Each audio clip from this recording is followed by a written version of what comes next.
Good evening, Randomaniacs. Tonight is the play-in race for the Final Fantasy Randomizer Spring 2020 tournaments. I am Dr. Funkin, and I am joined in the booth tonight with Jat2980. How you doing tonight, Jat? Fantastic. This is an exciting race. Last week, we got to see the last chance qualifier, where many racers entered and only one made it out. Lord Fizzleby, the only remaining 3-3 racer in this tournament. In this race, he is joined by 14 4-2 racers who are all fighting for 8 slots in the brackets. Yeah, it's gonna be a real bloodbath tonight.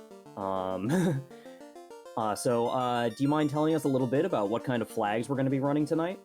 Yeah, absolutely. So for those of you who have been joining us, or those of you who have not, this is the same as the Swiss flag set. So that means that we have 2 loose items, plus a loose canal, and this week, our incentive is the Earth Cave. So the incentive item will be in the chest behind the vampire.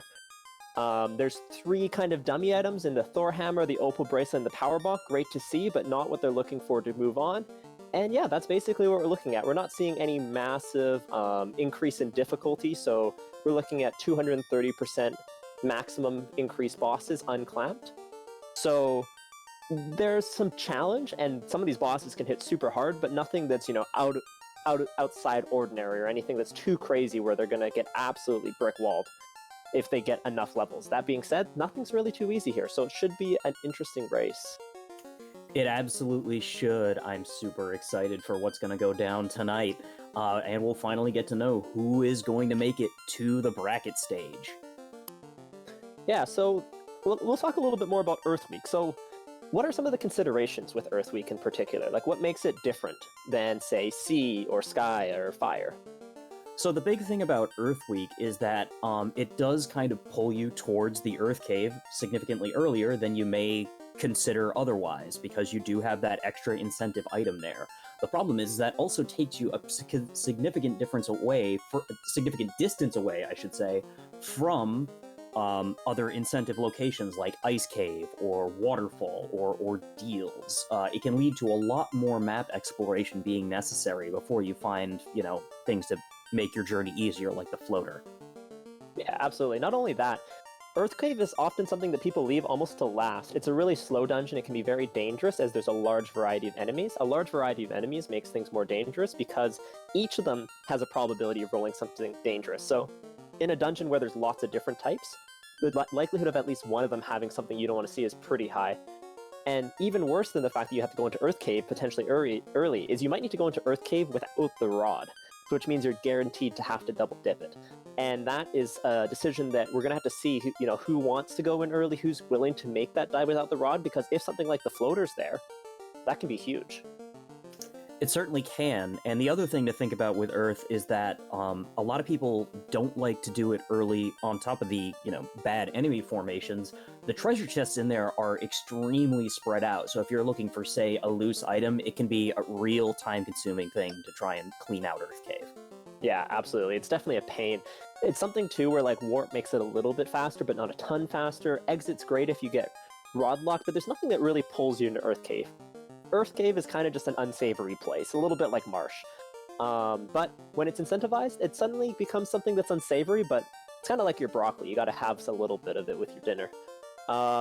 Let's take a quick look at these parties over here. So, on Shadow Walker side and on Min's side, we have Fighter Thief, Red, Black, which has been a pretty standard party for this Swiss flag set. We're gonna see if the brackets change that up. And Brodstar is doing a little bit of a variation on that, saying, you know what, if this thief is gonna eat dirt anyways, I'm just going to nun him off. And it looks like our racers are off, so we are going to see real soon what we've got going on for magic. Shadow Walker checking on our white magic shot. We've got Exit locked to white magic, so we locked to white mages, so we won't be seeing that for him. And we've got level 1 nukes, so we've got a real nice sweeper. Broadster, after seeing the magic, has decided to re-roll his party. Min the Mage going ahead, picking up some nukes. Wow, so not even going with anything. Is that just 3 black mages that I saw? It Yeah, so sure is. With level 1 nuke, I can't say I hate this play. I might have done 3 red mages instead, since they can go ahead and learn nuke, and you might be able to pick up life later, but, you know, it is what it is. I think he's looking at like more charges earlier in the game, and then just really trying to go super fast. But I 100% agree. That means that unless he finds knight learnable life magic, he's going to be locked out of that. But the white mage having some utility as a wall is only available to them for the entire game. So that gives our Silverfire, who is running a Fighter Rainbow, a little bit of a nice to have there, depending on how hard ribbons are to find. Definitely true. And I thought Wall was in the 4th slot, which means it would eventually be Red Wizard learnable, and then Exit was in the level 2 slot, which is what's locked to the... Yes, that was correct. Sorry, Exit was in the 2nd slot. So yeah, so Exit will be available to them early, which makes like a waterfall play early a lot nicer if they don't find Warp. And Min has already killed Garland and got a floater from Princess Sarah. I did not see what Min got from the King. I saw an herb, so... Excellent. This is looking pretty fast so far. I mean, we are a canoe away from being in the air with level 1 nuke. Yeah, this is a looking jetty right off the bat. Fast, fast, fast, go, go, go. And we will be seeing... I'm not sure what happened to Brotster, but it looks like he's now re-rolling again and going for possibly Fighter Rainbow.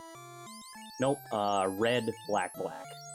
Yeah, so did not like what because he went over to Provoca. I didn't see what the magic was, but there's something there that he did not There's like our canoe from the herb turn-in on Min's side, so we are already going to be able to get in the air, and we're only 2.5 minutes in. So being in the air this early, that is something that's going to bite Brotster a little bit, because these types of like super jet seats, every minute counts, and he's already spent probably he's probably lost a minute and a half just on re-rolling. He's literally lost 2.5 minutes at this point, because he's just now getting out of Corneria for the first time. And Min is going to be showing us the floater. He's going to be in the air at the 3 minute and 15 second mark, assuming he doesn't hit another encounter. Give or take encounters, exactly. Man, I don't think we mentioned it earlier, but also Temper and Lock 2 all being at level 1, so there's a lot of things competing for that spell slot. Now, Lock 2 not so much, but Temper and Nuke is something that's a little bit dangerous. Now, that being said, it's not the worst thing, because Temper tends to be something that you want in the later game, and Nuke is something that is helpful throughout the entire game, but you can, for 90% of the game, you're going to be casting Nuke. And then for Temple of Fiends, you're going to revisit it, you're going to be casting more Tempers with the occasional Nuke. So it's not the worst thing to be fighting for a slot. No, not at all.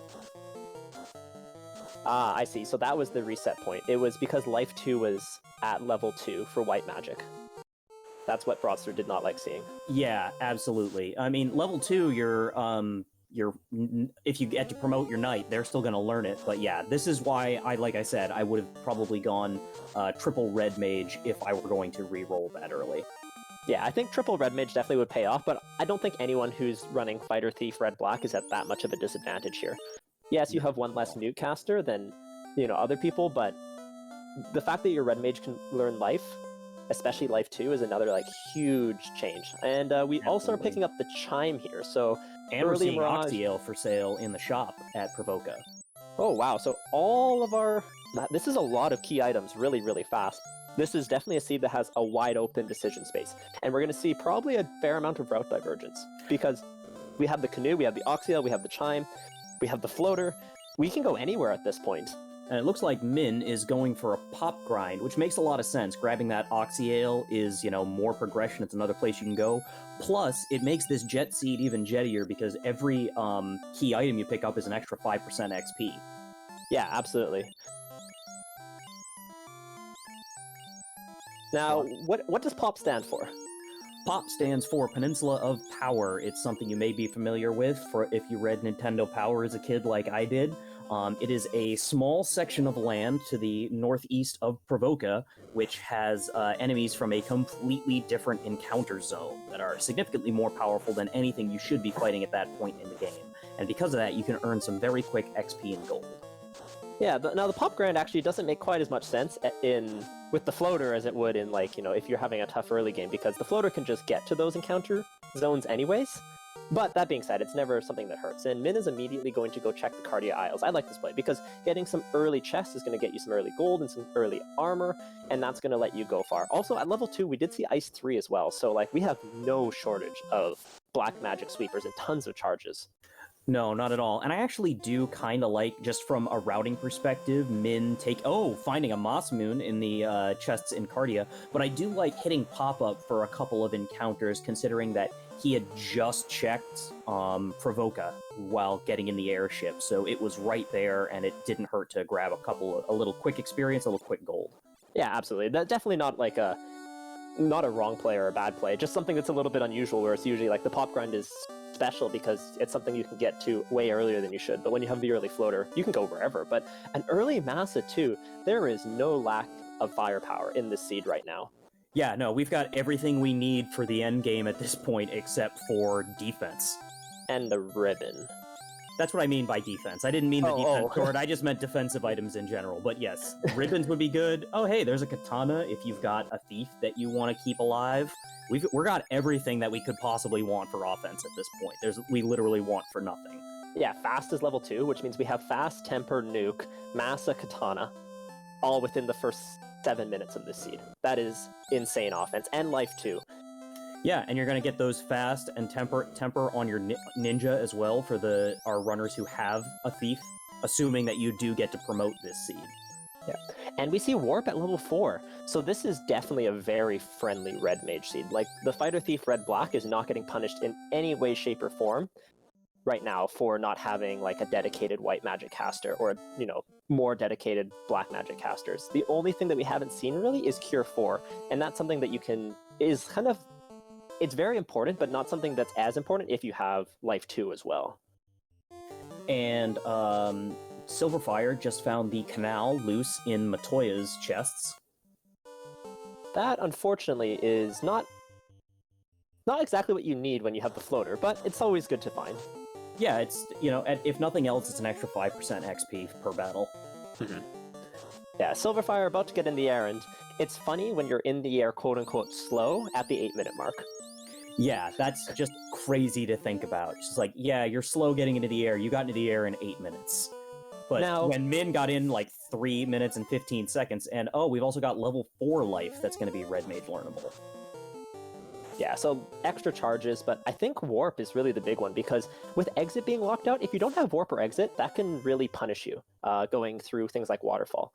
You know, that just costs you time just based off party selection. But with Warp available, now you're going to be breezing through everything. I think it's really going to incentivize an earlier deals and early Waterfall play if they can get a few levels on them first. Potentially an early Ice Cave as well. Mm-hmm. So, if you were the runners, what would you be doing here? I mean, I'd be It's tough to say. I would probably be hitting up the free incentives, like talking to the old men in the gardening circle over in Crescent Lake, which is what Shadow Walker's about to do, and picking up his ruby.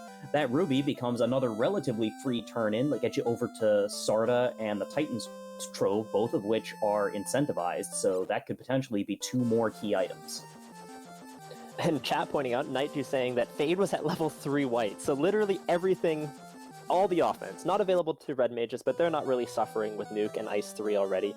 And Sarda and the Ruby being available makes Sarda, of course, available with either the Ruby or the Titan's Trove, with either the Ruby or the Floater. But Titan's Trove being unlocked by that Ruby is nice, because now you get to clean them both up in one go.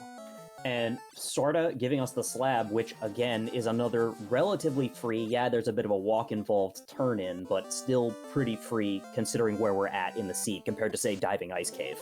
Yeah, absolutely. And that walk's not so bad either, because you can actually just get a few experience there. It's a very similar, like, kind of level of enemy as the Peninsula Power, actually. It's actually where it's stolen from. Yeah. Now, we do have them, like, in this randomizer, we have shuffled like the encounter rarity by tile, so while it's the same formations, you know, depending on which tile you're on, you're going to get slightly different encounters depending on where you are on the encounter table, but it's the same like level of enemies, the same level of experience and all that. So making that walk right now, not a bad thing. And Min is going straight into Volcano, wanting to check out the armory, I would assume. TNT, another free turn-in out of Titan's Trove. So Shadow Walker's doing exactly what I would do, running around, doing incentive locations, and finding more and more of them to turn in. That's going to help, it's going to give him a lot of knowledge right now. Plus, with having Floater this early and finding all of these incentives this early, it makes it less and less likely that you're going to have to double dip Earth. Yeah, and not only that, it's also, as we said before, something that cannot be overstated is the fact that you're getting 5% more experience per key item you get. So even if you're just going on a bunch of fetch chains, you're going to end up getting more experience when you do eventually go and do volcano or ice or waterfall. And that little bit can really make a big difference. Wow, that is a lot of money at Dwarves. Holy cow. So Mucks have Bane. That's not very so much rude fun. of them. Bane not being a huge issue once you get a little bit of magic defense or a ribbon, but Min's party is super low level, so it's going to be very deadly for him. Absolutely. And TNT turned into the Opal Bracelet, which, while not another key item, is excellent armor for literally all of your casters at this point. So you can't be too unhappy seeing that this early.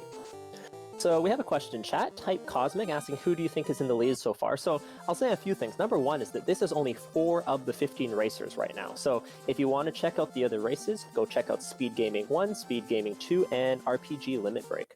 But right now, it's really hard to tell. Everyone's just kind of doing slightly different things. We're probably going to have to give it at least another 5-10 minutes before we can even start to determine, who has an exploration lead versus a level lead versus just a knowledge lead. Because right now, everyone's just kind of trading various things off, and it's really, really hard to kind of see where they are because the seed's so wide open. We don't really know what they need to do yet.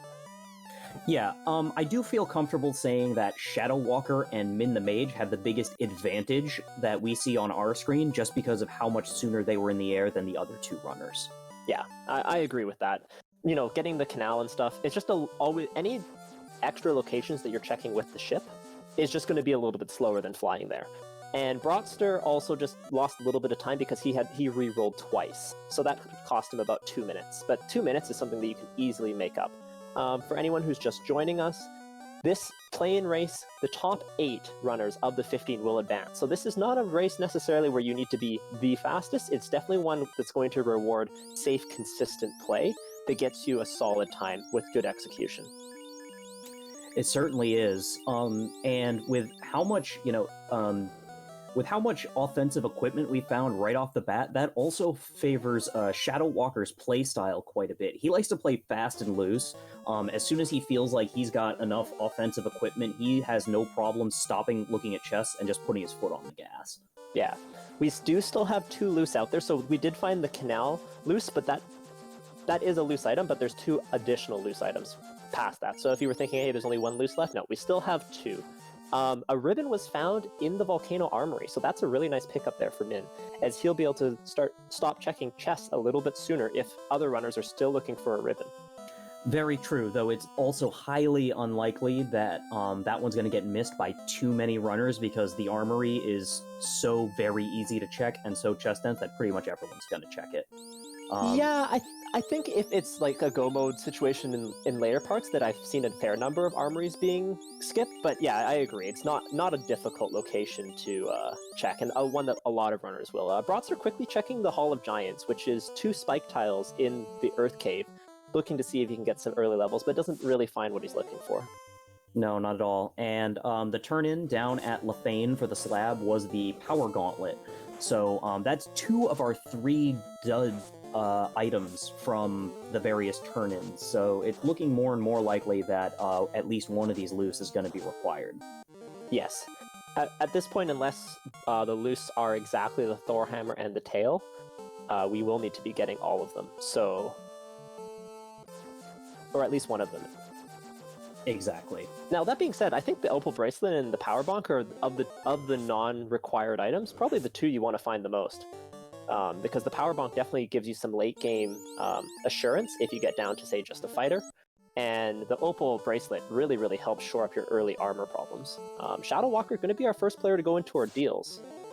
In these flags, I would absolutely agree with you that those are the 2 most useful dud items. Power Gauntlet never stops being useful. In fact, it's a win condition on its own. You could have have an ice sword and beat chaos if you've got a power bonk.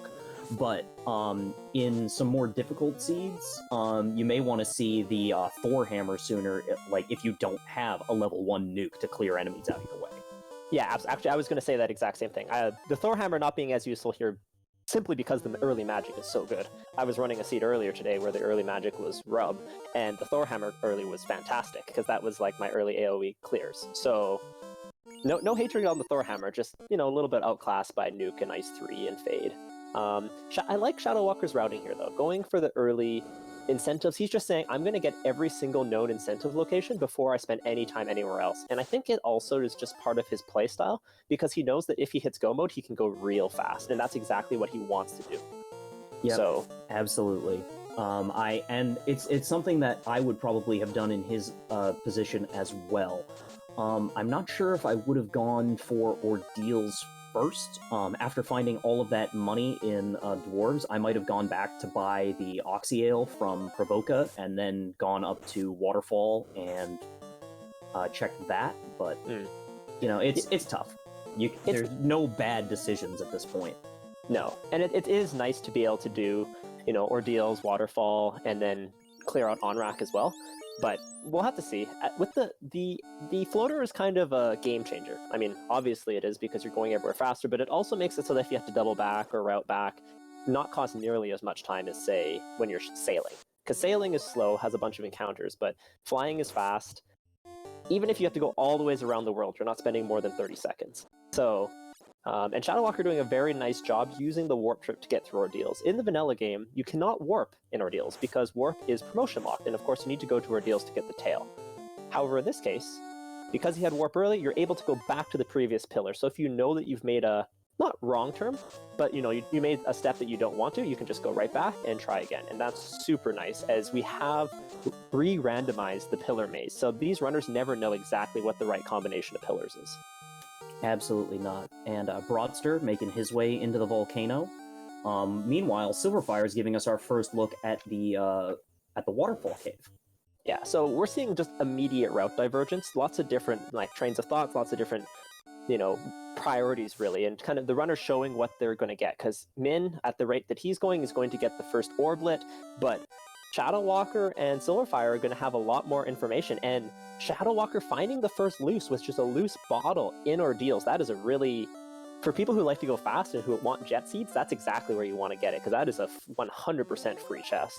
Yep, and also picks up the Adamant. That's 2 more key items, and that's 2 more turn-ins. So that's, again, turning up the gas for him just a little bit. That's an extra 10% XP, and those turn-ins, unless one of them is a Thor hammer, is going to be another 10% XP after those get...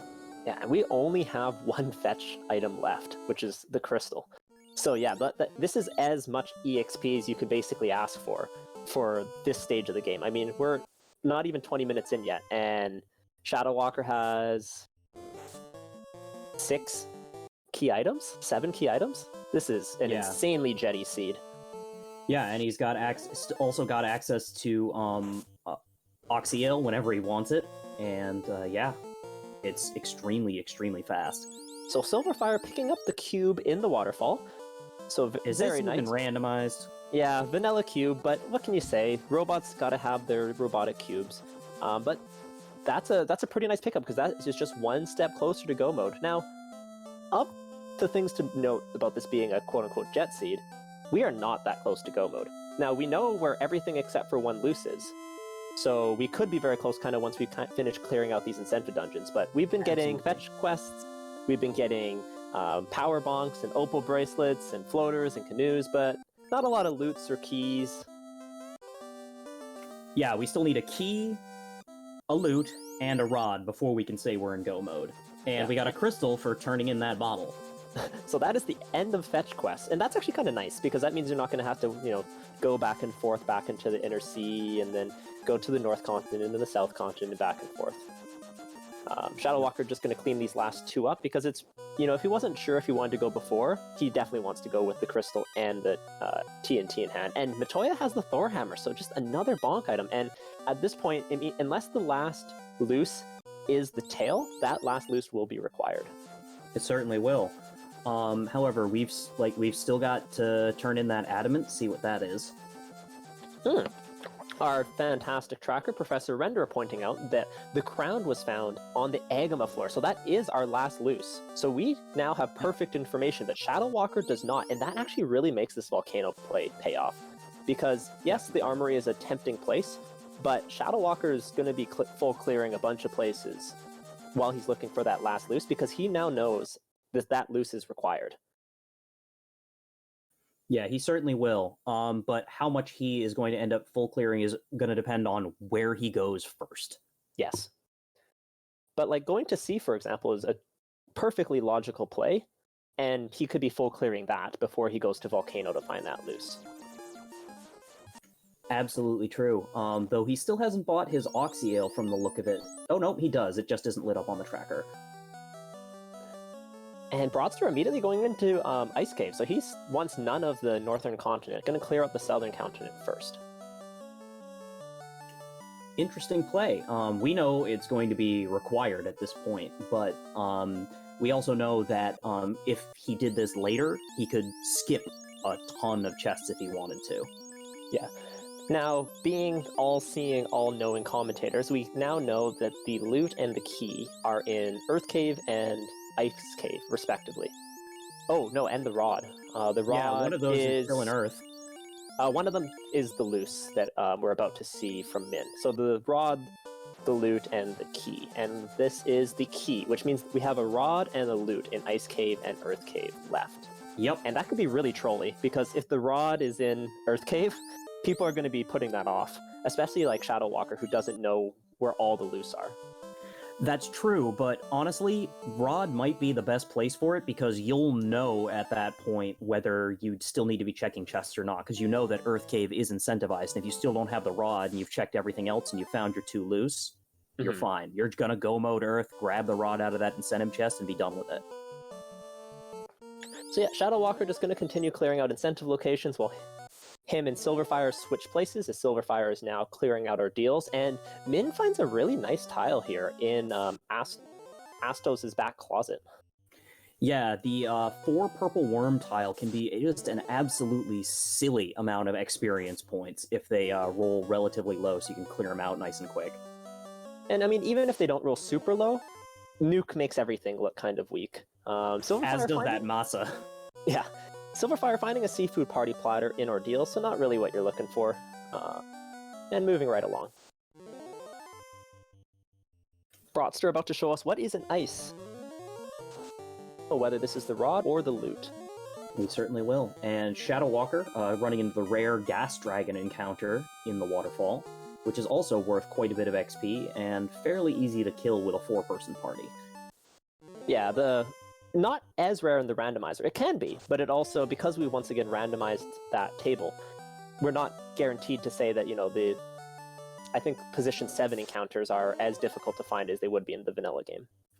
Absolutely. So we now know that the loot is in the vampire's chest and the rod is in Ice Cave. So at the 23-minute mark, we are in no mode, and that is insane.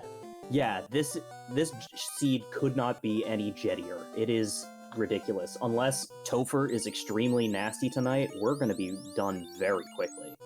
Yeah, I mean, the crown is the least free of the loose items, but Volcano Armory is not a difficult location to check, and it's not like something that people are going to be putting off.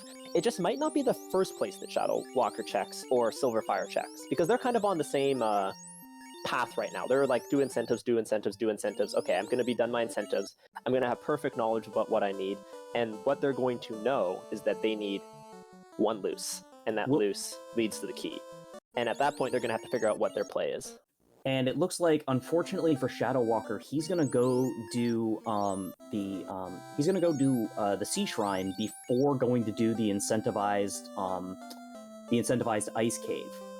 And this makes a lot of sense. This is a play that I've done a bunch, and I think it's not necessarily a bad thing. Left side C for a full clear is not that long. Like the incremental difference between go moding it, which means opening only greed chests or no chests, and doing it as quickly as you can, is like a minute and a half at most.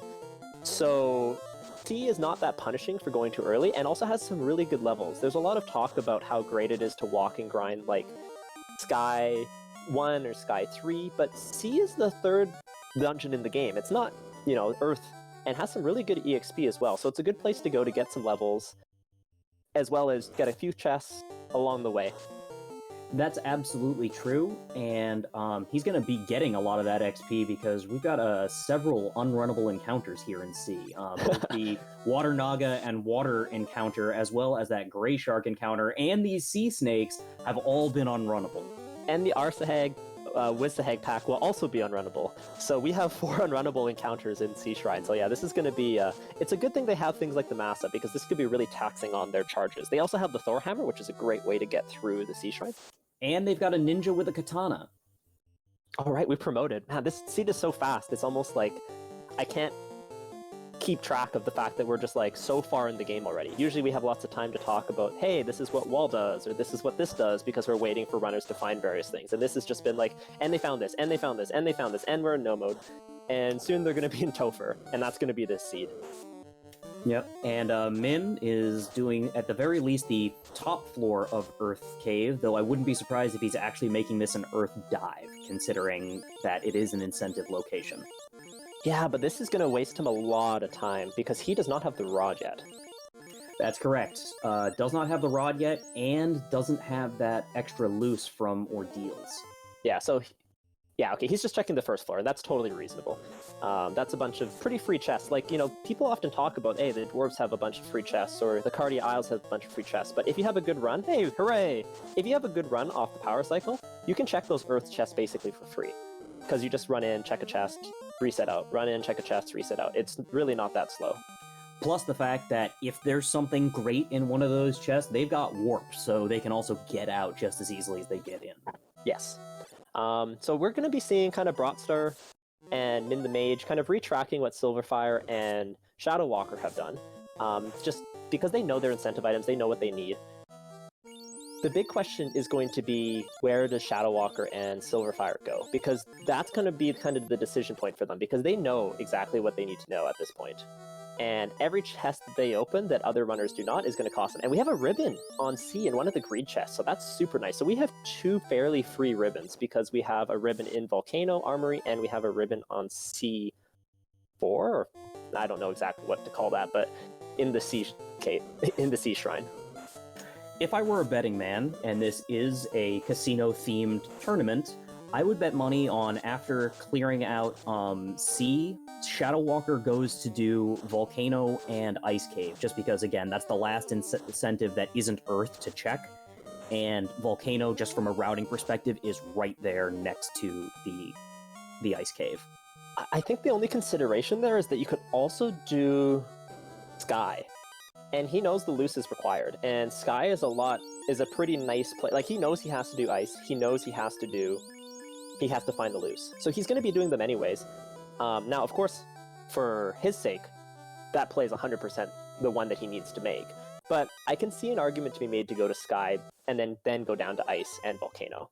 There's absolutely a great argument to do that, also because, like you said earlier, there's amazing experience to be had in Sky, yeah. But just from the way he's been playing, where he's been going at incentivized locations, my money would be on him going to Ice Cave and then Volcano once he gets the rod out of there. Silverfire finding pro ranks in Gaia for fairly cheap, which is always nice to see. It is the best hand armor in the game. For people who... for a bunch of classes. I believe it has the same absorb as Opal, and it's got protection from death, so it's just the best for every class. Oh, yeah. I guess I was thinking like Power Bonk, for example. Oh, a white shirt found on Shadow Walkers in the Sharknado room. Yeah, so the white shirt casting Invis 2 is always nice. And something that can help secure your late game, as getting that extra absorb up can help you survive a long, drawn-out chaos fight. Yeah, so even if he finds nothing else from clearing out this section of the Sea Shrine, that's so worth it. Mm-hmm. So yeah, Brotstar in Ordeals, Min in Waterfall. We'll be seeing them kind of just retreading those same paths. Nothing too crazy, but Silverfire making the play that they need to make because they're about to find the crown on the Agama floor. Assuming that they go deeper, which I can't see them not doing at this point, they're going to be the first runner that's in no mode. They certainly will be. And actually, Broadster might beat them to it, because I guess they won't be quite in no mode, but they'll have both loose found as soon as they open this chest here. That's true. It's kind of funny. Broadster started off a bit behind because of those resets, but they've made a great deal of knowledge equity by the choices they made in routing after the fact. Yeah. There's just lots going on. Like, there was a question earlier by Type Cosmic who asked, who is in the lead? I still can't say who's in the lead at this point. Everyone is just, got different things going for them, and everyone's going fast. Yeah, this is just a crazy race. And we're honestly not going to be able to really tell who's in the lead until someone defeats Chaos, because even if someone gets into Topher first, this is the type of seed where you end up being a little bit underleveled, playing a little bit fast and loose, In this case, they're going to have the... dead as heck. Oh my goodness. Turns out Massa and Nuke is pretty good, eh? Well, the Massa barely did damage. It only hit twice for about 200 damage. Was it Braxtrats, or was it just Nuke? It was just a really low health Kraken, and it looks like Shadow Walker is going to go back in and see the mermaids. So this is the type of play that's going to cost Shadow Walker. And once again, this is not a wrong play by any stretch. This makes perfect sense. Like, Shadow Walker 100% knows what's going on. It's just, unfortunately, not the play that's going to pay off for him in this particular seed. Nope. Might get him some extra defensive armor that other runners aren't going to find, though. And if Topher's nasty, that could pay off. Yeah, speaking of defensive armors, defense in particular is something that will be really nice to find. Defense and White Shirt can both do similar things, but defense casting Ruse is actually twice as effective as the White Shirt, or more accurately, it's twice as fast. You only need to cast the defense sword 3 times, while you have to cast the White Shirt 6 times to get up to max evade. So having the defense is a lot safer. Yep. The disadvantage of the defense, of course, is that it's only good on one character, but you're going to be putting that on whoever your primary melee character is anyway, so that they can, get themselves stacked up. Oh man, our tracker coming in big again. Thank you, Professor Render. Pointing out that the defense was also in Volcano. So Volcano just had everything. It had defense, it had the loose crown that led to progression, and it had a ribbon. So... yeah, and Volcano just stacked today. Silverfire, this may be Earth Week, but this is secretly a Fire Week. And Silverfire finds that crown, and that officially puts them into no mode. So Silverfire, we're going to have to see how many more chests they decide to open up, because, honestly, defense, 2 ribbons, Massa, what else do they want? And wow, there's the third ribbon and the dragon armor at Mermaids. Yeah, so Silverfire has, or sorry, not Silverfire, Shadow Walker has just everything that he wants, except for the fact that he knows he needs that loose. So he's going to have to keep opening boxes, which is really going to suck. I have to say that Sky or Volcano are going to be his next plays. It's just, which one does he choose? And unfortunately, that could be the difference between making it to the brackets and not. Yeah, I'm betting... that's why my bet is on him going to Volcano before Sky, simply because, again, Ice Cave is incentivized, and that's where Ice Cave is. Right by Volcano. Mm-hmm. But obviously we won't know until he gets out of Mermaids. Mechalik pointing out in chat that Sil only has 1 ribbon. Yeah, but I agree. The fact that the second one is in water and like the freest possible chest means it's very, very likely that they will be getting a second ribbon. Yeah, the only thing that might hurt them is that since they haven't done it yet, they might continue opening some chests out of fear. Yes.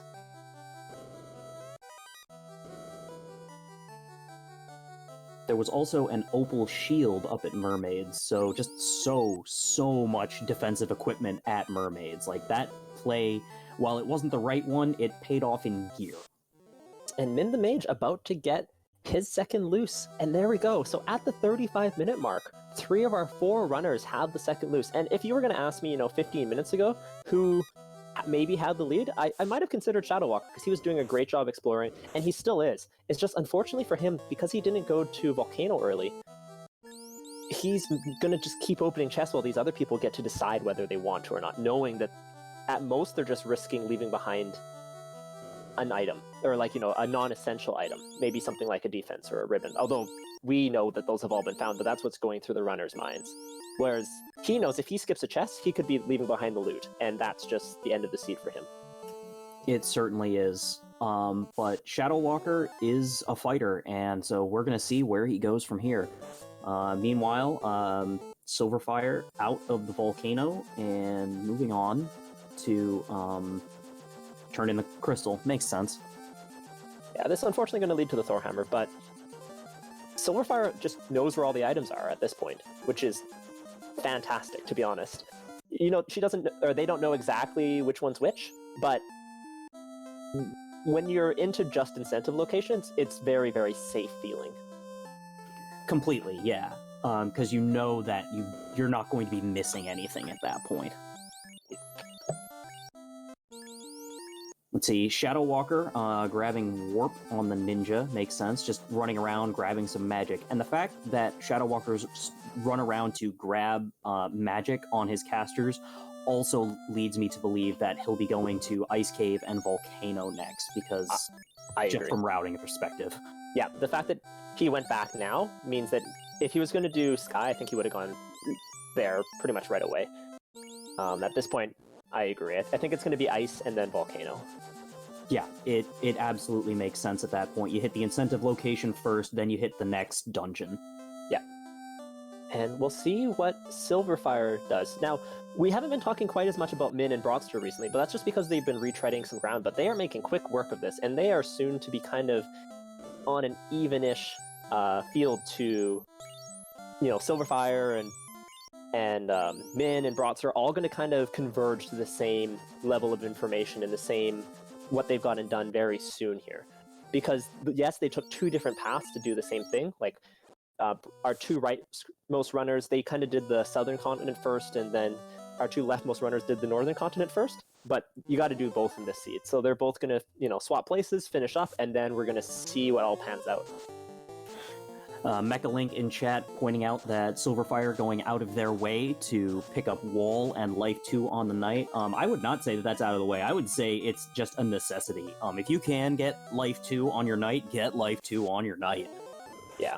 You'll see some people leaving it till, dip in quickly before, Topher. But at this point, with the floater, nothing is that out of the way. I mentioned this before, but it's just 30 seconds anywhere, and that's not a big time save, versus even just having to heal pot after using life is huge, or not having life available and then taking a wipe is even bigger. So that 30 seconds is almost always going to be worth it. Usually we'll do a recap around the 1 hour mark, but at this point we're going so fast, I'm going to start it right now. So at the 38-minute mark, we welcome to the Final Fantasy Randomizer Spring 2020 tournament. This is week quote-unquote 8. And this is the play-in race. We already have 8 players qualified for brackets. Last week, all of the 3-and-3 runners raced, and one person, Lord Fizzlebeast, made it through to this race, which you're seeing right here. 15 racers are racing right now on Speed Gaming 1, Speed Gaming 2, here at Randomania 2, and RPG Limit Break for 8 spots in the brackets.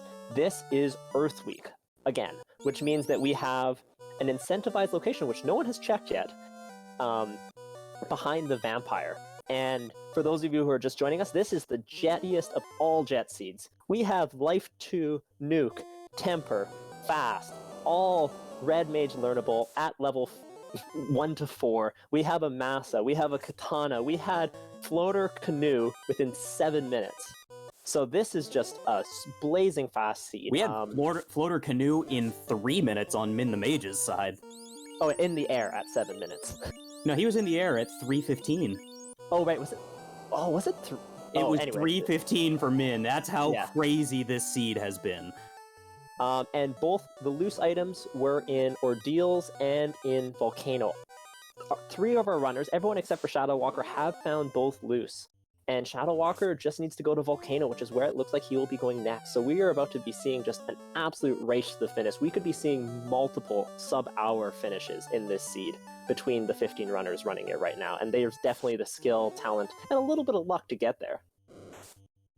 There certainly is. What a fantastic recap, Jet. Thank you so much for that. Min the Mage, Broadster going to go promote a little bit later. Now, something that is a bit of a negative about promoting later, although I don't think it's going to actually doesn't bite them much here at all, is that if you promote a little bit later, sometimes if you get more levels, so the way promotion works with spell charges for the fighter and the ninja, that every 2 levels after 15, you're going to get a charge. So if you get up to like level 22 or 23 before you promote, it can be hard to get 4 spell charges, versus if you promote right around 15, which is actually what Broadster did, then you're going to get the best chance of getting all those spell charges.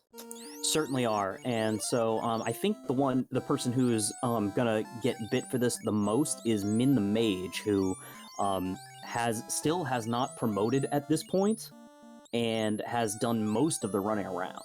Yeah, and their fighter's got to be close to level 20 with the health that he's at right now. Absolutely. Now, the one thing that is a benefit to all of our runners is that they still no one's touched Sky yet. Absolutely. Which means or Earth, for that matter. Yeah, but Earth for the incentive, but Sky for the levels. So they're all going to be able to get, 2, 3, 4 kind of pretty easy levels. And Shadow Walker making the play right away. Now, something that I'd be interested to see if he does is when you're 1 item away from go mode, there's an argument to be made for skipping Armory, doing the Agama floor, and then going back to Armory. And I was interested to see if he would do that, because if he did that, I think he'd be skipping the ribbon, at least. The ribbon. Yeah, he'd be skipping the ribbon and the Vorpal, but he would get the loose, and then he probably could just clear the rest. Now, doing Armory first is totally justifiable as well. It's just kind of a different play that I've seen various runners go back and forth on, whether they want to gamble that it's down below and then they can skip the Armory entirely, or if they clear all those bottom chests out and then it was in the Armory all along. Yeah, personally, I'm a fan of clearing out the lower section of the Armory and then making a deep dive, and only getting the really roundabout chests if I absolutely have to after the fact. And we had simultaneous chest opening in Broadster and Mince. They both just picked up the X-Cal within seconds of each other, as they're both just going down Earth. Interesting that they're still opening chests, as they have all the loose. And this is the type of thing that I could see Shadow Walker, just with his playstyle, really make up some ground. Just because when he doesn't need to open any more chests, he's not going to be opening up any more chests. Oh, poor Broadster getting Jay Copered badly by this bat. Oh, Shadow Walker making a little bit of an error there. He opened the chest so quick and stepped off the spike tile, and then had to step back on to get his ribbon. Well, the ribbon was on the bottom, so if he had actually noticed, he could have gone around and picked it up from the bottom, but yeah, it happens sometimes. You get excited. Silverfire, our first runner that is entering Mirage. Now, once again, going to Mirage first does not mean you're in the lead, but they are the first one to go and make this play, while Min and Broadster both decided to do Earth first. Now, I'm really curious why they're opening the Earth chests. I could give you a pretty good idea. The fact is they both only have 1 ribbon at this point. Because they haven't done C. Correct. So they haven't gotten the free one out of C. So yeah, they're probably still looking for a second ribbon at this point, and they're not going to find it. Yeah, and unfortunately for them, they're not going to find it. And not only that, they do have wall available to them as well. So I guess just the way that the routing worked out for Shadow Walker and Silverfire, they just kind of ended up getting those ribbons just a little bit earlier, so that extra information. But you have 2 life casters, you have, kind of everything else. It's sometimes risky to open chests. Well, it's also risky to go in with 1 ribbon. But Silverfire also hasn't got that second ribbon yet. Like, they probably will, because it's such a free chest, but they haven't been to C yet. Right. It's only Shadow Walker, interestingly enough, who has all 3 ribbons. And he just picked up the defense, yeah. Shadow Walker's about to turn on the jets as soon as he gets this crown. Yeah, he will not open another chest for the rest of the game as soon as he finds that crown, aside from getting the loot out of the Earth Cave. I think he's going to take a few fights because he's just a slightly underleveled. Like, not underleveled overall, just kind of he needs a few more levels to go clear out Topher. Didn't even check the last 2 chests in that room. He's like, I'm done. Yep. he's got to be happy to see that. Definitely, and he's going to be happy to go kill Carrie, get his second orb lit, and just be able to go wherever he wants from here, be it going over to Earth Cave first or going over to Sky first.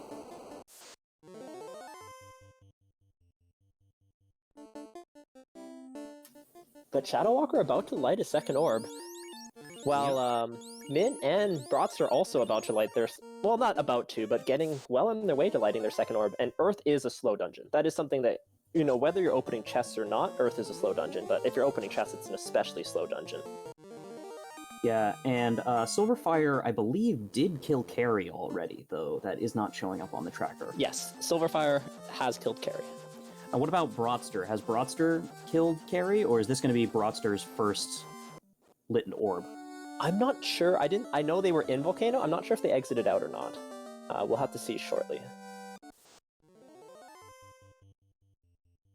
So Shadow Walker, one item away from Go mode, but he knows that it is in the... Shadow Walker going so fast, he still hasn't healed after getting out of the volcano. Yeah, he knows it's in Earth. Come on, use a house. There we go. Okay. Thank you for my own anxiety. I know we like to disrespect Lich here in the Final Fantasy randomizer community. That is too disrespectful. Yeah. So Brot did enter Volcano, but he did not get the crown. So he has not... I think he wiped, or he did not go deeper than the armory. So Brotster is... If he didn't check the crown, definitely at a big informational disadvantage. Yeah, we thought that he had gotten both of his loose, but he's still missing one, so that explains why he's still opening chests. Yeah, Min, someone in chat pointing out that, yeah, this could be bad for Min opening the chests. Yeah, Min is the person who does know where both loose are, so Broadster's play making a ton of sense, but Min playing a little bit more cautious, but that's not necessarily a bad thing, but could really bite you in this race of, like, extremely talented runners. We were talking in the pre-show about, like, just the quality of runners in this race. Now, this is a 4-2 race, so I mean, these are all runners who won more than they lost already, but there are some extremely fast, good runners here who, honestly, can punish you just for being careful. Just by going a little faster, playing it a little bit more on the edge. Absolutely, and again, like I said earlier, that really plays into Shadow Walker's style. As we saw, as soon as he found his last loose, he didn't even finish opening the chest in the room he was in. He just put his foot to the floor. Yeah, something that could happen here. Actually, Min only has one more bank of chests, but Shadow Walker, if they were just entered a little bit faster, Shadow Walker would probably catch him. And like, still Shadow Walker's potentially already on the could, vampire. based on, depending on encounter luck. It's not likely, but it could. Silverfire, meanwhile, just cleaning up the last couple chests here. Or last couple fights in Sky Palace. And then we will see where they go next. I'm a little surprised that they have their Black Mage out front as if they're trying to damn them, but I guess it makes sense with how powerful White Magic was.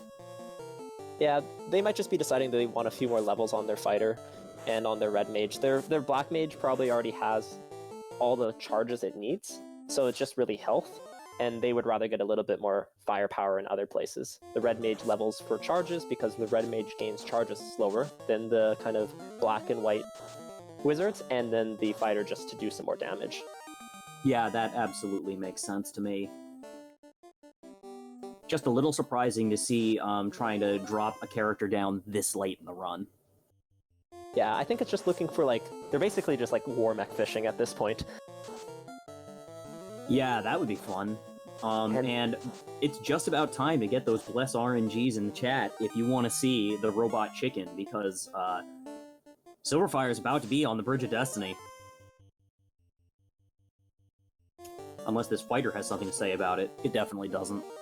And Broadster has lit his first orb as Lich went down. Min also, of course, taking out Lich. So Min is up to 2, and he has to go do Sea and Sky. And Sea and Sky are very fast. If you're go-moding them. But we'll have to see how many chests Min opens. This is good for him, because it looks like he's going to promote and then hopefully go to Sea first, and that will find him his ribbon very quickly. It will actually cost him almost no time at all, because the floor that takes the most time to open chests on, he's going to get the ribbon before that. So what I hope to see is that as soon as he opens that free chest, gets the ribbon, he just goes. You know, something we haven't been paying attention to with Min, and explains why he's desperately searching for that second ribbon, he appears to be two-manning this. Yeah, and two-manning, like, definitely a viable strat. With good early magic, it's not as common, I would say, because getting just more people just equals more spell charges. Like, even if they're, you have two mages who are level 13 versus one mage who's level 20. The two mages who are level 13 have more spell charges combined of level 1 spells. And with such strong early magic, it encourages you to keep up a larger party. That being said, there's a little bit of nuke survivability problems there with the lower level party. So, yes, pros and cons. Looks like Broadster's making his way down in the volcano, so soon he'll find his last loose and be in no mode. Shadow Walker trying to land in the desert, his airship having none of it. Taking a few fights here, which is definitely good. As I said, Shadow Walker out of all the runners is the person whose level situation is just a little bit lower, but probably going to be getting everything they want in Mirage and Sky. Though I can't say I agree with nuking my steak, I prefer mine medium rare. Yeah, microwaves tend to do bad things to steaks. Yeah, Shadow Walker not even checking any chests. Now, one other side effect of not checking any chests is it actually cuts down on the number of fights he's going to take. So he's going to be going into Topher very quickly, but also potentially... Hey, we got a war mech on Silverfire. I think this is exactly what Silverfire wanted. I'm not even kidding. Silverfire looked like they were setting up to get that experience, and they're just playing this, like, putting down that Black Mage, saying, you know what, I want to fight Warmech on the Bridge of Destiny, and then taking this fight. It's going to set them up really well here. And Warmech is being very polite, just throwing out a couple of level 2 magics. Gets full walls up. Ooh, this is a little bit sketchy in terms of spell charges left on that Red Wizard, but I assume that for... Oh, that's bad news. Oh, hold your breath. This is getting sketchy. Yeah, you gotta run at this point. Okay, they get out. That could have been disaster if they wiped there, but at this point, looking okay. Yep. And Shadow Walker getting the fringe benefit of having their thief stoned. Compared to having a dead party member, having a stone party member in general is preferable because of how quick it is to just get them back in the fight with a soft potion.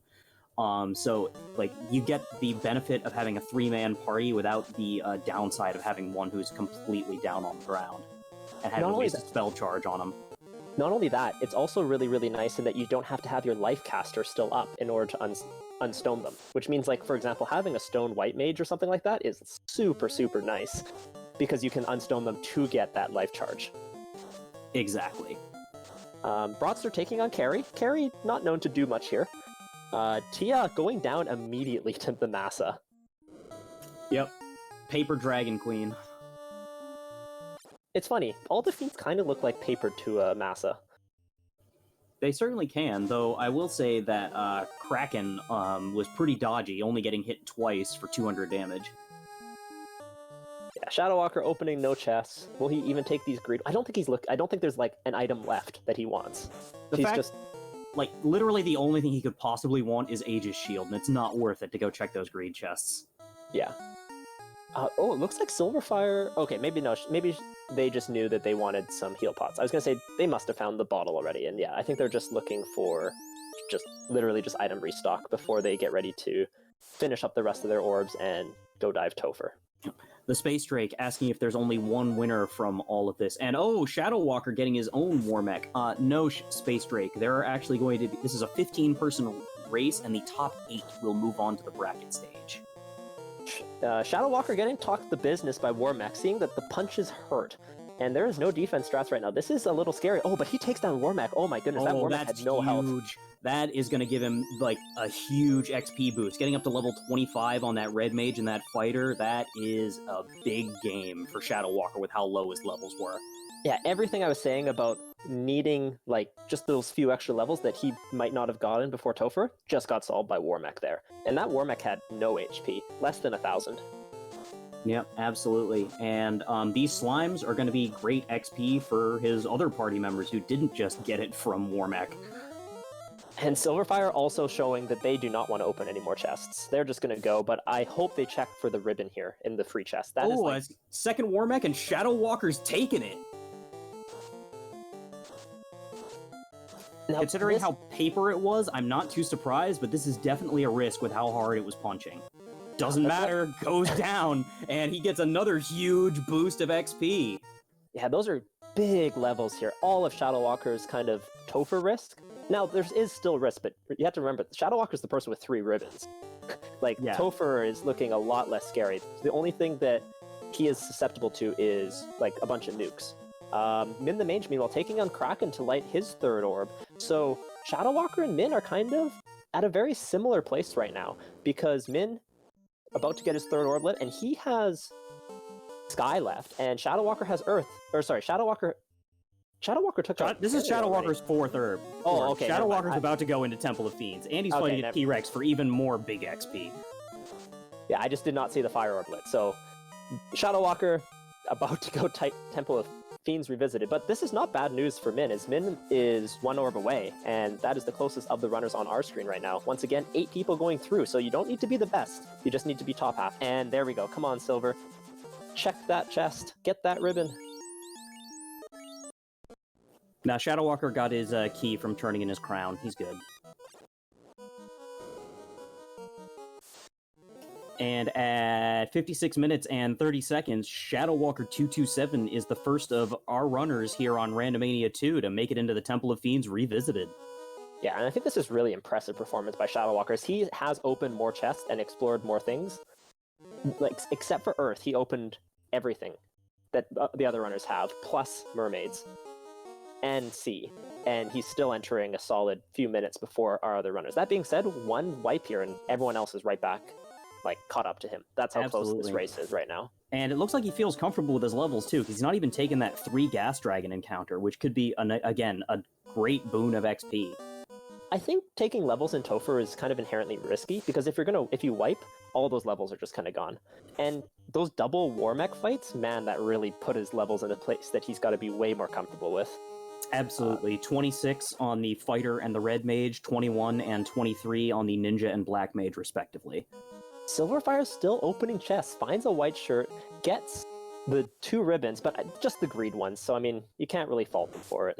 No, not at all. I would not fault them for getting the greed chest, though they did skip the greed chests in Sky, so I'm a little surprised to see him checking greed chests here in Sea. Gets paid off with that white shirt, though. White shirt, definitely a nice item to find. It was definitely the right decision. I'm just surprised. Yeah. And Min about to getting into the Sky Palace here, while Silverfire about to light their 3rd orb. Broadster, not too far behind. Got all that information, but just got put a little bit behind by kind of partially clearing Volcano, which was punishing, and also just doing that party reset, which in a 2-hour race, 2 minutes isn't a big deal, but 2-hour in a 1-hour race, it's all the time in the world. Yeah, and Shadow Walker taking on Lich 2. Lich 2 not putting up much of a fight yet, but... However, has all of the health in the world, considering they survived a round 2. And with that, Lich 2 is down. We're about to see a bunch of Fiend fights all at the same time here, as Min's getting pretty close to pulling Tia, and Silverfire is getting pretty close to pulling Kraken here. Absolutely. Looks like Broadster's taking this worm encounter a couple of times to get some levels, which makes sense. Like we said earlier, it's a really good tile for doing that.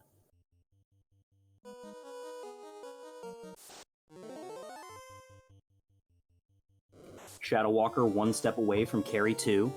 Silverfire taking on Kraken 1. Kraken 1 we knew had a bunch of health, but not terribly punishing, so this might just take a second, but she should be going down in no time at all. She didn't actually have that much health. She went down to 1 nuke and 1 Masa swing from Shadow Walker earlier. And here we go, carry 2, nukes, speed and power strats coming out from Shadow Walker, probably the best thing. We haven't seen anything from War Mech, and we didn't see anything from Lich 1, so there's still 4 nuclears and 1 nuke that we have not Carry seen. had a lot of absorb, but absolutely no health. Yeah, so spell's gonna be good against her there. And Shadow Walker onto the water floor. Silverfire about to go take on Earth, and Min the Mage about to enter the Bridge of Destiny. Get your Bless RNGs out in chat. The robot chickens have been flying today, though. They certainly have. And this water floor could actually be kind of nasty just from a time perspective, considering how many unrunnables there were in the water floor earlier. Yeah, absolutely. That Ninja doing his job, putting out Ice 3, always nice to see. Yep. But yeah, this was, again, an unrunnable encounter. But again, we're getting some extra levels on those lower characters, which can only help when we're about to fight Kraken, Honda, and Tia 2. 8K experience for 4 party members, that is a ton. It absolutely is. Shadow Walker about to take on Kraken 2, known for being punch happy, but as I said, Warmac and the 4 Fiend Revisited, or the 4 Fiend refights all share a skill and spell pool, and we have not seen a nuclear or a nuke yet. So they could all be hiding on Kraken or on Tia or on Chaos himself. They certainly could. We also haven't seen the purely punchy script, which can be extremely scary on Kraken 2. Or Cure 4. So just like all the scary everything we haven't seen yet. So buckle in. And he takes on Kraken. He does not rearrange his party.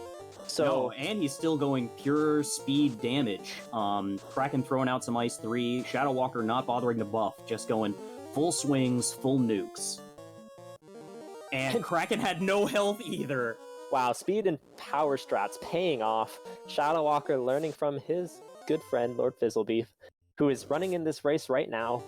And he's about to take on Tia, and we'll see if he decides to rearrange her. We still have not seen anything from any of these fiends, or Warmech, so I'd be holding my breath a little bit here, but Shadow Walker's got such great levels.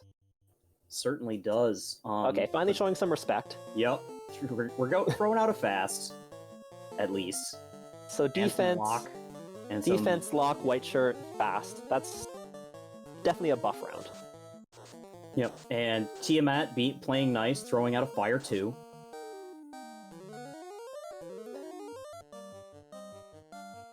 And now we're putting the gas on. Throwing out some tempers, doing some swings. Oh, that was 5 hits for 64 damage. That is a tough Tia. 10 hits for 534. That's a lot better, though. Yeah, this Tia is not long for the world, and Tia is down, and Shadow Walker has nothing but the big bad himself waiting for him. Well, meanwhile, Min the Mage about to enter Temple of Fiends Revisited. Silverfire getting closer to lighting their 4th orb, and Broadster getting closer to lighting his 3rd, I believe, as he has killed Carrie. He has killed Carrie at this point. Shadow Walker, okay, doing some prep. I was going to say, this would be just the most Shadow Walker thing ever if he just went in with, like, nothing, just... And on Chaos, okay, doing that first round of prep, but getting some good turnover there, getting white shirt off, always nice. We'll have to see if defense gets off, fast gets off, that's huge. Chaos comes out with Rub, but he has 3 ribbons. I think that's actually the one unribboned party member. Yep, and still managed to be fine. So now we got a lot. We're throwing out some more lock. We got Temper throwing out a power bonk and another white shirt. White shirt goes first. Love to see it. Temper coming off. Lock 2 going out. We're not going to have too much trouble hitting Chaos. Chaos throwing out Lit 2. Again, Chaos being very polite. So that fighter, the Knight 1 charge away from max evade. He's just got all the time he needs to set up here. If there was nukes and nuclears in these Fiend scripts, they were all further down the line, and no one survived long enough. Big hit. Oh my goodness, 9 hits, 1650. Chaos has nothing. This is a paper Topher. And with an official SRL time of 1 hour, 3 minutes, and 21 seconds, Shadow Walker finishes in first place. Get your GGs into chat, everybody. My goodness, I think... So this is the second major race that I've done where my top left runner has come first overall. I'm just saying, if you're in the brackets, you might want to get on that you stream. on commentary. No, only if you're on the left, though. There you go. Let's go back, though. Now, this is not the last chance qualifier. These other runners are still fighting tooth and nail to get in. This is not even close to over yet. Min into Topher. Silverfire about to be there as well. They have all 4 orbs lit, and Broster taking down his 3rd Fiend, so he's about 1 Topher white behind.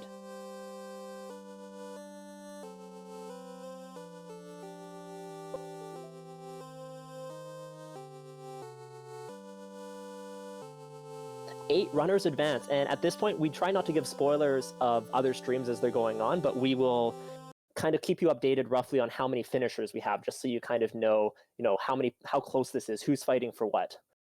Space Drake pointing out in chat that Cheese is almost certainly going to come second, and she's another fantastic runner. Cheese and Nader. But not to be confused with Cheese, the Super Mario 64 speedrunner. Yes. There's no Marios around here, although I'm sure there'll be a sprite at it at some point, but Min already threw Lich onto the fire floor. Silverfire entering Temple of Fiends Revisited as well.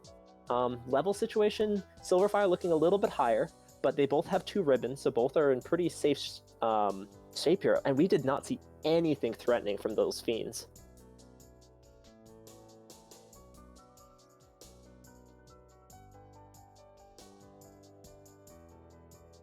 No, not at all. That doesn't mean it wasn't there, but Shadow Walker just dropped them down so fast that they didn't have a chance.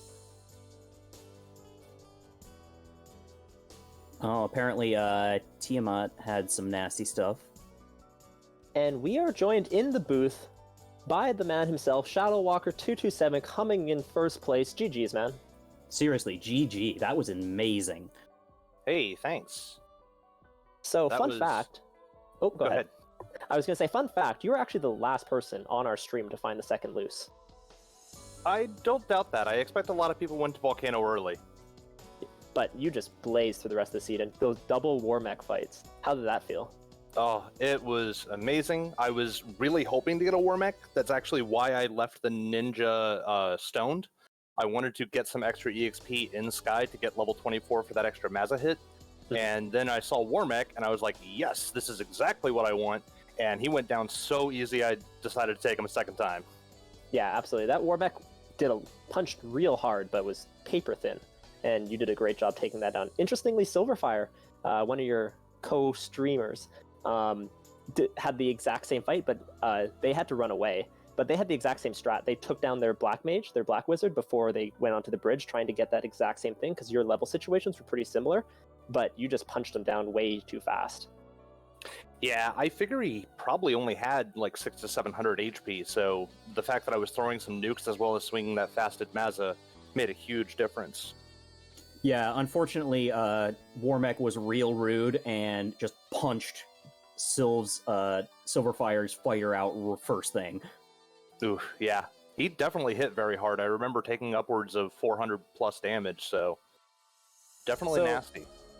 So when you saw that, 3-minute floater, was that like, oh yes, and level 1 nuke, was that, oh yes, this is exactly what I want, or is that, oh no?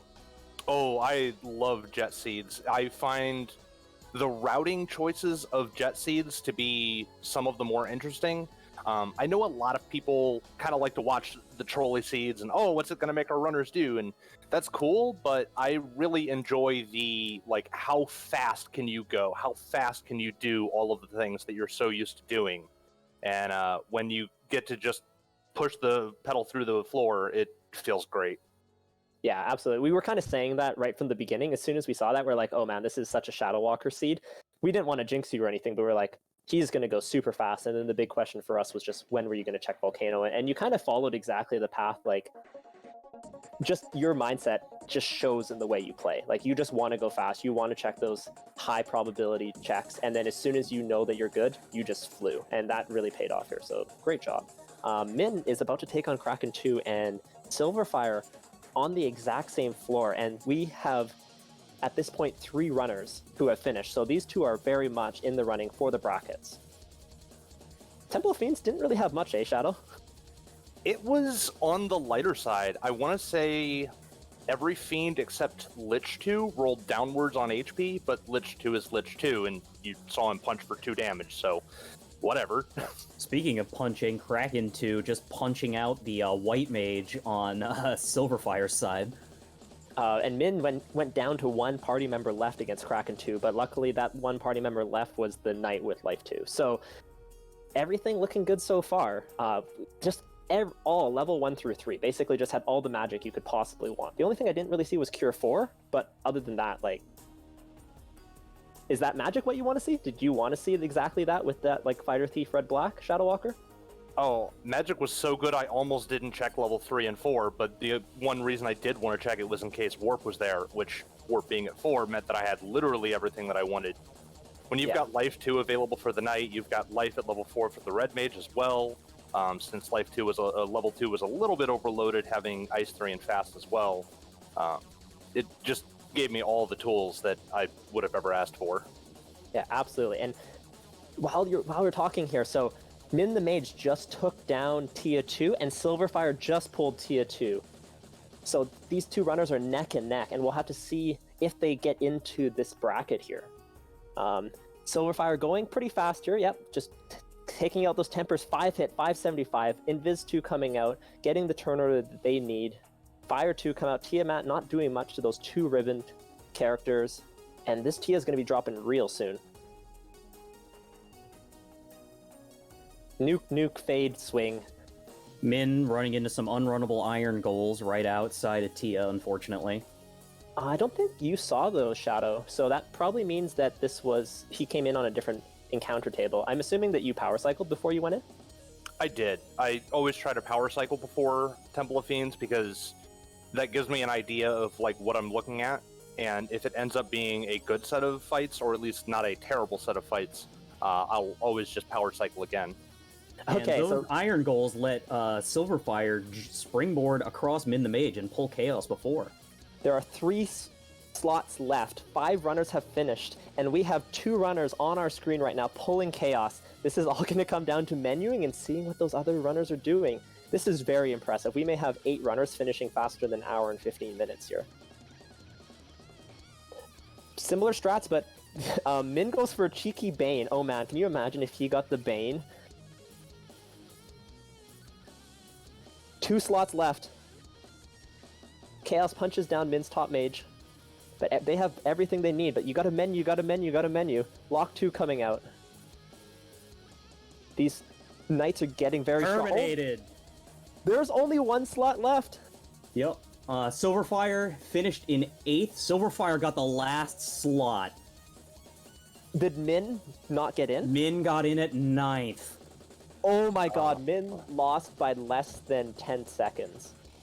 Min lost by less than a second. Min lost by 0.05 seconds. No, that's 5 seconds, not 0.05.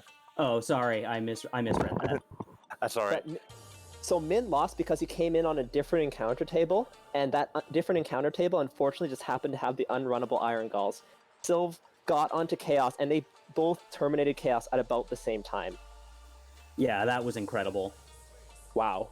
And Broster unfortunately has forfeit, so that is the end of the racers on our stream. Hopefully we can get Silverfire and Min the Mage in for interviews as well. Yeah.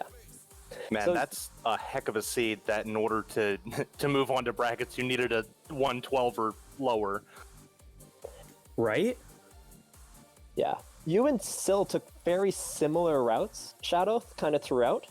But just because you got those extra levels, you just kind of got through it just a little bit faster and then just a little bit faster execution. You also opened a few less chests overall because you kind of got your ribbons early because you did C. And that's kind of the key difference in route that you did not do. Yeah, C took me a lot of time to clear out, but the fact that I got the 2 ribbons there, and I want to say I got something else that was nice, but... Yeah, you got the dragon armor. Oh, right, yeah. I mean, those are And the huge white pickups. shirt. Right. And unfortunately, Min will not be joining us. That's got to be a tough loss there, but we'll have to see if Silverfire will join us in chat here. Shadowwalker, is there anything else that you wanted to say about that seed, kind of while we're waiting? It was honestly so fast that there wasn't, like, much to talk about. Like, it was just going so fast. I wasn't even saying, like, anything about mechanics or anything like that. It was just like, boom, boom, boom, boom. Yeah, I mean, when you literally get first 2 items, floater and then item that leads to canoe, it's just going to be so fast from that point. And with 4 runners on stream and a total of 15 runners in the pool, that's going to be just constant action the whole way through. Absolutely. And we have been joined by the second person on our stream, the final member of this race to move on to the bracket stage, Silverfire. GG. I'm shaking.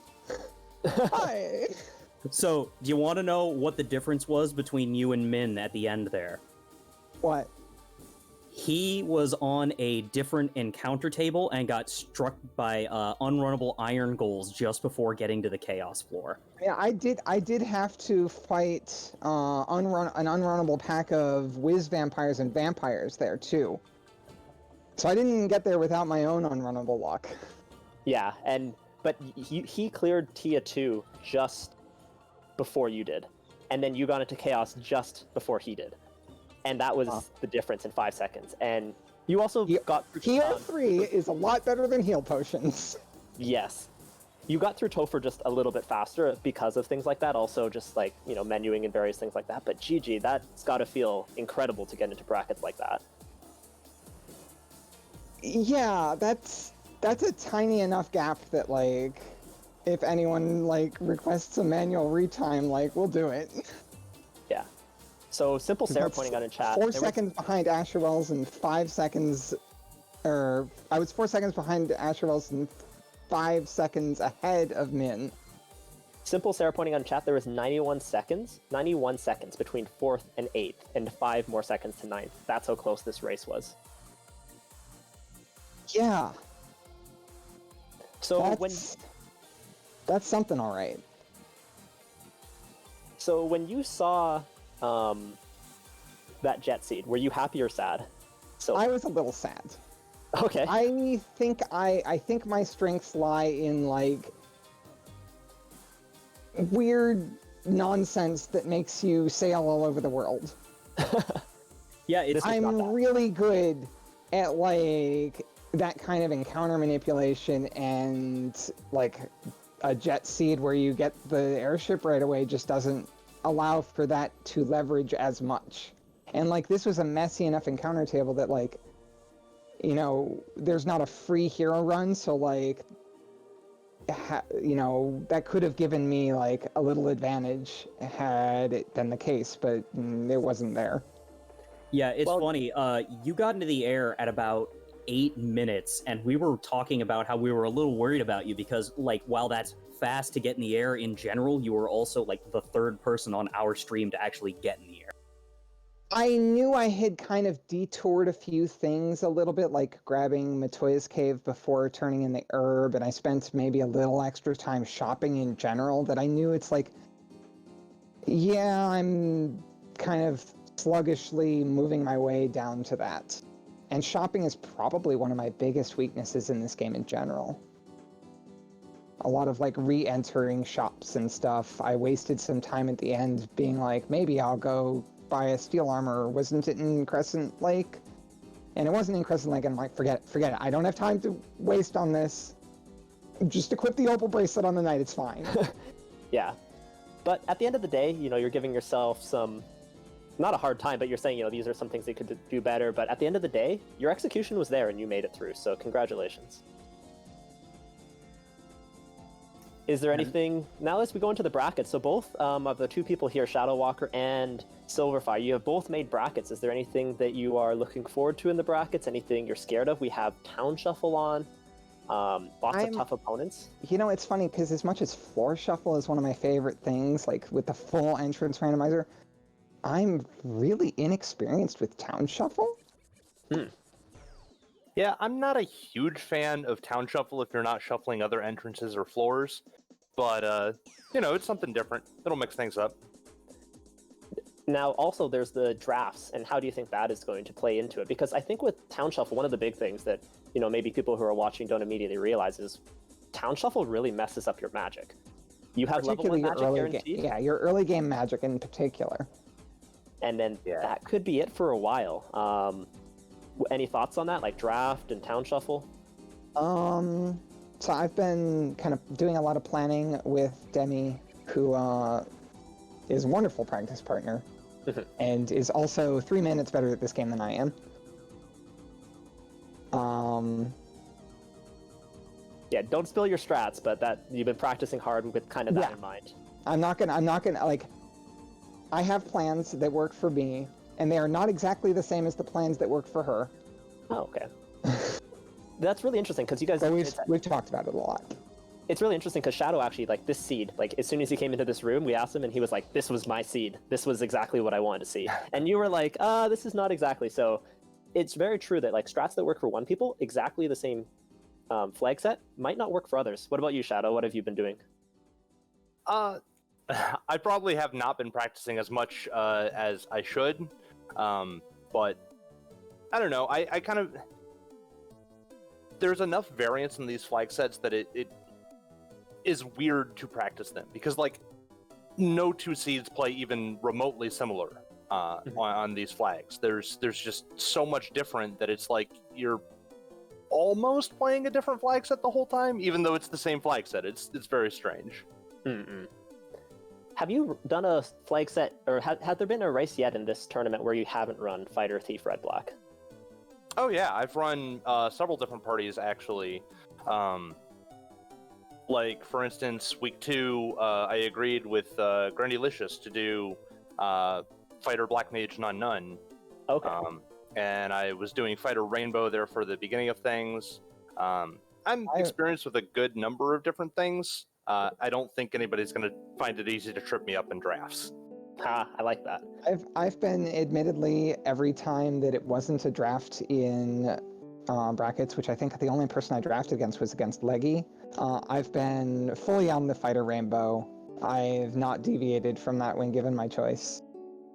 Yeah, but that being said, you're clearly practicing something behind the scenes, so anyone who runs into you in brackets is going to, maybe they think they're throwing you off, but they might be going exactly into your hand. Dr. Funkin, my co-coms, do you have any questions for these runners before we kind of start wrapping things up here? No, I think you've done a great job of covering it. On Silverfire, Shadowwalker, you got any final thoughts about this play-in race and going into bracket? Maybe starting with Silverfire? Honestly, I'm just really pleased this whole tournament is running as well as it is. And, thank you all for that.